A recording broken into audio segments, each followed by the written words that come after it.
Après près de 9 mois d'occupation des chefs-lieux du Nord et du Sud-Kivu, le mouvement rebelle ACM consolide de plus en plus son administration parallèle dans la partie et de l'ARA.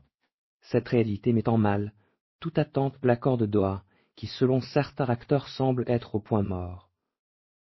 Les gouvernements provinciaux du Nord et du Sud-Kivu jusqu'aux chefs coutumiers en passant par la police, les magistrats et les services publics sont à présent installés, déplorent ces sources. Il s'agit d'une autre administration, structurée à la manière d'un petit État dans les zones occupées que le mouvement rebelle ACM a installé au cours des 9 derniers mois d'occupation de certaines zones des provinces du Nord Kivu et du Sud Kivu, déplorent plusieurs observateurs. Au niveau de l'exécutif, affirment-ils, les gouverneurs, maires, bourgmestres, administrateurs des territoires et leurs subalternes sont déjà installés. S'agissant du pouvoir coutumier, presque tous les chefs des chefferies, groupements, secteurs en déplacement ont été quasiment remplacés par de nouveaux animateurs fidèles au mouvement rebelle. Concernant la défense, de nouvelles unités de police, des milliers de soldats nouvellement recrutés et formés sont redéployés en renfort sur les lignes de front.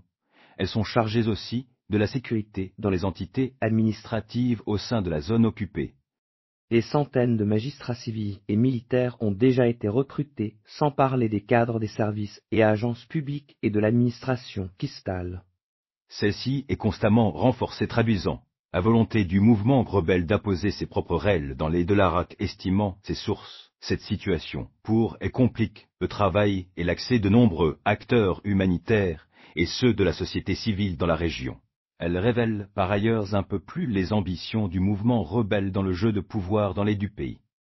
Alors que l'accord de Doha semble être au point mort, cette nouvelle configuration de l'administration parallèle imposée par la rébellion amenuise les espoirs de paix pour les populations des provinces du Nord et du Sud Kivu.